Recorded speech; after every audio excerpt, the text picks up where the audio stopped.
भाभी मुझे आपकी वह वाली जगह देखनी है। मैंने कहा नहीं देवर जी, वह जगह तो आपके भैया का है। देवर बोला भाभी मैं तो बस एक बार दिखाने के लिए ही बोल रहा हूँ, मैं कौन सा आपको उस जगह को इस्तेमाल करना चाहता हूँ। मैंने कहा ठीक है देवर जी, मैं आपको वह जगह दिखा तो दूंगी, लेकिन आपको वादा करना होगा कि आप इसके बारे में किसी को नहीं बताओगे। ठीक है नहीं बताऊंगा भाभी। उसके बाद मैं अपने देवर को अपने कमरे में लेकर गई और मैंने अपने कमरे का दरवाजा बंद कर लिया। फिर मैंने अपने देवर को वह जगह दिखा दी।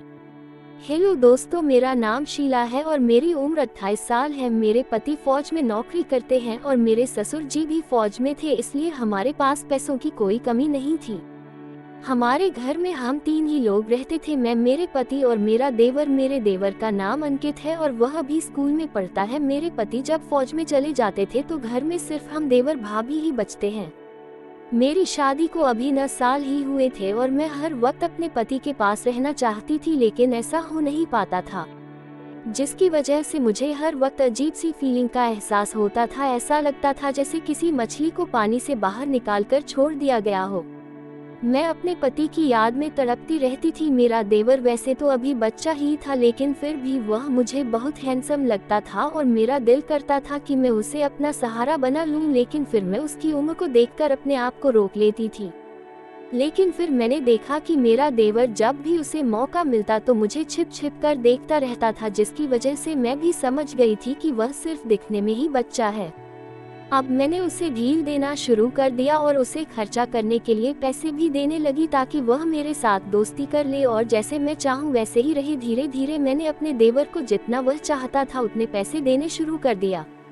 अब मेरा देवर मेरे पैसे देने की वजह से मुझसे बहुत खुश हो गया था और वह मेरी हर बात मानने लगा था, लेकिन जो बात मैं उससे मनवाना चाहती थी वह बात मैं उससे कह नहीं पा रही थी। हालांकि मुझे ये भी पता था कि मेरा देवर भी वही चाहता है और उसे बस मेरे कहने भर की देर है, उसके बाद वह मुझे नाखुश नहीं करेगा। लेकिन पता नहीं क्यों जब भी मैं उसे वह बात कहना चाहती थी तो मेरी जुबान मेरा साथ ही नहीं देती थी। लेकिन वही मेरा देवर अब भी बच्चा था, इसीलिए वह घबराता था मुझसे आगे से कुछ भी कहने से। ऐसे ही कुछ महीने और बीत गए। इसी के साथ मेरे अंदर की फीलिंग भी बढ़ती जा रही थी। मैंने इशारों से तो अपने देवर को बहुत बार वह बात कहने की कोशिश की, लेकिन मेरा देवर मेरे इशारों को समझ ही नहीं पाता था। फिर एक दिन मैं अपने देवर से वह बात कहने की पूरी तैयारी कर चुकी थी और तैयार होकर घर के आंगन में बैठी अपने पैसे गिन रही थी, तभी मेरा देवर अचानक से वहां आ गया। मेरा देवर मेरे पास इतने सारे पैसे देकर चौंक गया। फिर मैं कुछ बोल पाती उससे पहले ही मेरे देवर ने अचानक से मुझसे कहा, भाभी मुझे आपकी वह वाली जगह देखनी है जहां आप अपने पैसों को रखती हो। लेकिन मैंने कहा नहीं देवर जी, वह जगह तो आपके भैया ने मुझे किसी को भी दिखाने से मना कर रखा है। फिर वह बोला, अरे भाभी मैं तो बस एक बार दिखाने के लिए ही बोल रहा हूँ, मैं कौन सा आपको उस जगह को इस्तेमाल करना चाहता हूँ। मैं तो अपने देवर पर सब कुछ पहले से ही लुटाने के लिए तैयार थी, इसलिए मैंने कहा ठीक है देवर जी, मैं आपको वह जगह दिखा तो दूंगी, लेकिन आपको वादा करना होगा कि आप इसके बारे में किसी को नहीं बताओगे।